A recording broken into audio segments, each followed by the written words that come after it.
Hello kids, today we are going to study lesson 17 national movement 1857 to 1918. इसका हम third part पढ़ेंगे हम आज। थर्ड पार्ट में पेज नंबर 165 पर Champaran Ahmedabad and Kheda movement, Champaran Ahmedabad and Kheda movement at the start of 1917 and 1918, 1917 और 1918 की शुरुआत में Gandhi ji led 3 movements in Champaran Ahmedabad and Kheda. Gandhi ji ने चंपारण अहमदाबाद और खेड़ा में 3 मूवमेंट की 3 आंदोलन का नेतृत्व किया। This movements were for the local economic demands, और ये मूवमेंट्स कहीं के लिए थे? जो स्थानीय आर्थिक या इकोनॉमिक जो डिमांड थी उसके लिए था।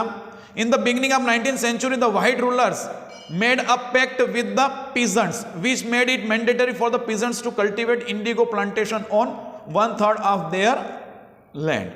This was called Tinkathia system. अब देखिए व्हाइट रूलर्स जो थे उन्होंने क्या किया, 19वीं शताब्दी के शुरुआत में किसानों के साथ एक संधि की उन्होंने, है ना। उस संधि के अंतर्गत किसानों के लिए ये मतलब मैंडेटरी था, आवश्यक था कि उनको क्या करना है, उनकी जो जमीन है उस पर 1/3 पार्ट पर क्या करना है, इंडिगो प्लांट करना है, नील की खेती करना है।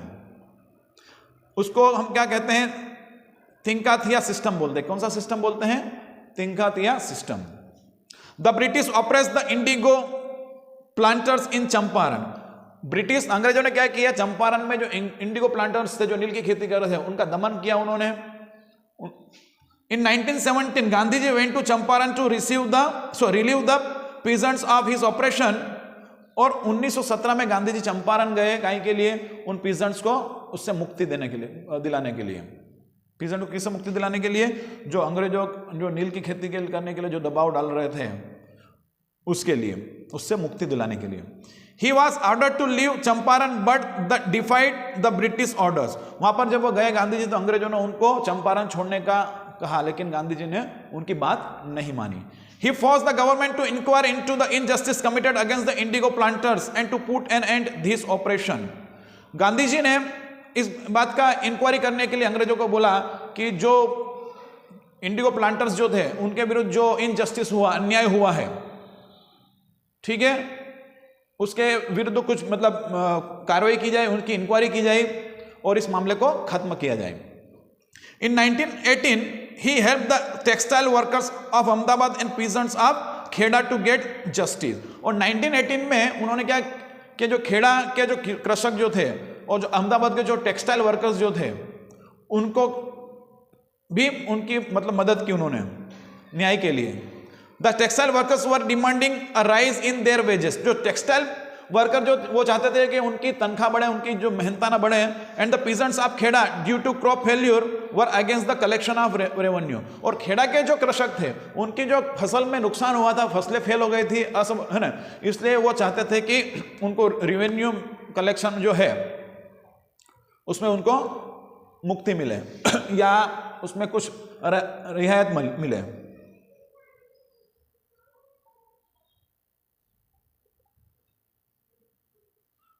The movement of Champaran Bihar, जो कि बिहार में था, है ना, अहमदाबाद और Kheda provided opportunity to test the method of Gandhi जी।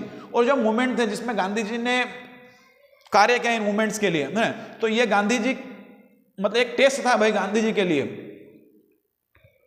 गांधी जी को इसमें टेस्ट किया, गांधी जी का परीक्षण किया गया, एक प्रकार से कह सकते हैं, है ना। और उसमें गांधी जी खरे उतरे और वो लोगों के और नजदीक आ गए, लोगों के और नजदीक आ गए। वो सोशल रिफॉर्म्स, समाज सुधार। Gandhi ji made the social reforms an integral part of the national movement.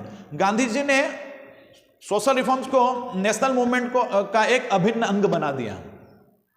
In the field of social reforms he devoted himself to the fight against inhuman practice of untouchability.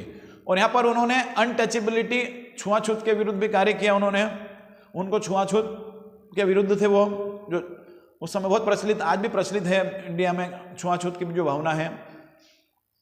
Millions of Indians led lives of humiliating degradation because they were considered considered as untouchables.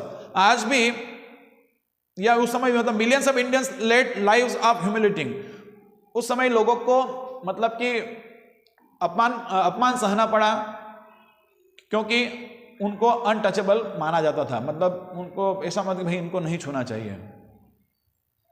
His another major contribution was in the field of cottage industry। फिर गांधी जी ने cottage industry में भी अपना योगदान दिया, cottage लघु उद्योग में। He told the people that चरखा was the source of emancipation of the rural people। चरखा जो है लोगों के लिए मुक्ति का कार्य करेगा।